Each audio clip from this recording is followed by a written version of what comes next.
इंदौर में महाराष्ट्र के रहने वाले युवक पर गोलीकांड की घटना के बाद पुलिस ने चौंकाने वाला खुलासा किया है। पुलिस के द्वारा 2 आरोपियों को गिरफ्तार किया गया है, जिन्होंने 5 लाख रुपए लेकर हत्या की घटना को अंजाम देने का पुलिस के सामने कबूलनामा किया, जिसमें 3 एकड़ जमीन की बात भी सामने आ रही है, जिस पर घायल के चाचा अपना हक जमाए हुए बैठे हैं। दरअसल पुरानी कहावत है कि विवाद किसी भी तरह का हो, उसमें 3 चीज जरूर शामिल होती है, जो इस प्रकार है: जोर, जोरू और जमीन। और एक ऐसा ही ताजा मामला इंदौर में गणेश मातंग नामक युवक पर गोलीकांड की घटना से सामने आया। इस पूरे मामले में एडिशनल डीसीपी आलोक शर्मा के मुताबिक महाराष्ट्र के पुणे में रहने वाले गणेश अपने अन्य 2 साथियों के साथ उज्जैन में श्री महाकाल के दर्शन करने के लिए आए हुए थे और इंदौर में सुबह रुके थे। तभी अचानक से उनके पास एक स्विफ्ट डिजायर कार रुकी और उसमें से एक युवक उतरकर उन पर बंदूक से गोली फायर करता है और गोली सीधे उनके पैर पर जाकर लगती है, जिसके कारण वो घायल हो जाते हैं। इस पूरे मामले में पुलिस ने हत्या के प्रयास सहित विभिन्न धाराओं में केस दर्ज किया था।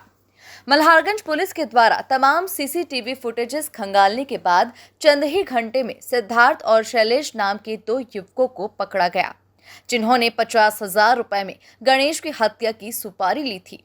वहीं बताया जा रहा है कि घायल गणेश का उसके चाचा संतोष के साथ 3 एकड़ जमीन को लेकर विवाद चल रहा है, जो कि काफी कीमती है, और इसी विवाद को लेकर दोनों युवक गोली मारने के लिए महाराष्ट्र से उनका पीछा करते हुए यहां इंदौर पहुंचे और यहां पर मौका पाकर उन्होंने वारदात को अंजाम भी दे दिया। फिलहाल पुलिस का कहना है कि अभी चाचा संतोष का किसी भी तरह का कोई साक्ष्य नहीं मिला है। यदि किसी भी तरह का कोई साक्ष्य मिलता है तो उन पर भी कार्रवाई की जाएगी। दोनों ही आरोपियों को गिरफ्तार कर जांच पड़ताल की जा रही है।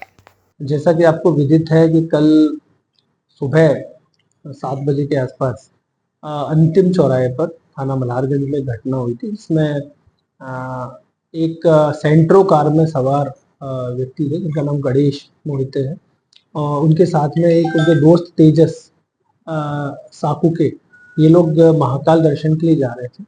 तभी एक सफेद रंग की स्विफ्ट डिजायर जिसका नंबर MS05CA4297 उनके पास से गुजरी और उसके बाद उसमें से एक व्यक्ति के द्वारा निकल के उनको उनके ऊपर फायर किया गया, जो गोली उनकी जांघ के आर पार हो गई थी। इस घटना पर मल्हारगंज पुलिस द्वारा तत्काल अज्ञात आरोपी के विरुद्ध 307 IPC के प्रकरण पंजीबद्ध करके विवेचना में लिया गया था, और जिसके बाद में पुलिस ने वहां उपलब्ध तमाम CCTV कैमरे जो है वो चेक किए और स्पेशल टीम्स हम लोगों ने जोन की लगाई, जिसके बाद हम लोगों ने इस मामले में शामिल 2 आरोपियों को पकड़ने में सफलता प्राप्त की है, जिनमें से एक का नाम सिद्धार्थ है और दूसरे का नाम शैलेश सांवले है। ये सिद्धार्थ की आयु 25 वर्ष है और शैलेश की आयु करीब 19 वर्ष है, और ये दोनों खेड़ा शिवपुर थाना राजगढ़ जिला पूना के रहने वाले हैं। तो क्या बात सामने आ रही है? ये सब बताया जा रहा है कि चाचा ने करोड़ों की सुपारी दी। ये फरियादी के द्वारा पुलिस को दिए गए बयान में ये बताया गया कि उसके चाचा जिनका नाम संतोष मोहिते है, उनके साथ जमीन को लेकर के विवाद चल रहा है। उसकी जमीन को लेकर के जो विवाद चल रहा है उसके कारण उसके द्वारा चाचा संतोष के ऊपर ये घटना कराने की आशंका व्यक्त करी गई है और पुलिस इस संबंध में तथ्य इकट्ठे कर रही है और हम लोग अभी इन्वेस्टिगेशन हमारा जो आरोपी पकड़ा है तो ये क्या काम करते हैं और इनके परिवार से जुड़े हैं?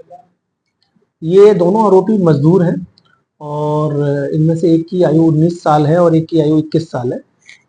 इसके अलावा ये आरोपी जो है वो एक ही जगह के रहने वाले हैं और जो फरियादी है प्रकरण के फरियादी के साथ इनकी पहचान अभी तक स्पष्ट नहीं हुई।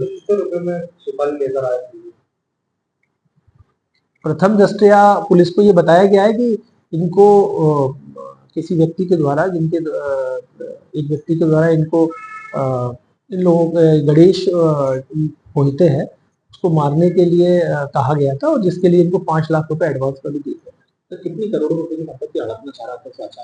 बात सामने आई कि कितने लाख करोड़? क्या ये आरोपी वहीं से महाराष्ट्र से? फरियादी ने अपने बयान में ये बताया है कि उसकी करीब 3 एकड़ जमीन जो है वो उस पर उसका चाचा जो है वो आधिपत्य करना चाहता है और उसे जमीन बेचने नहीं दे रहा है, और इसका विवाद जो है उसके चाचा से चल रहा है। और उसका जो चाचा है वो बेसिकली जो है वो उनका काफी लंबे समय से विवाद चल रहा है, तो उसको लेकर के वो लोग आशंका व्यक्त कर रहे थे।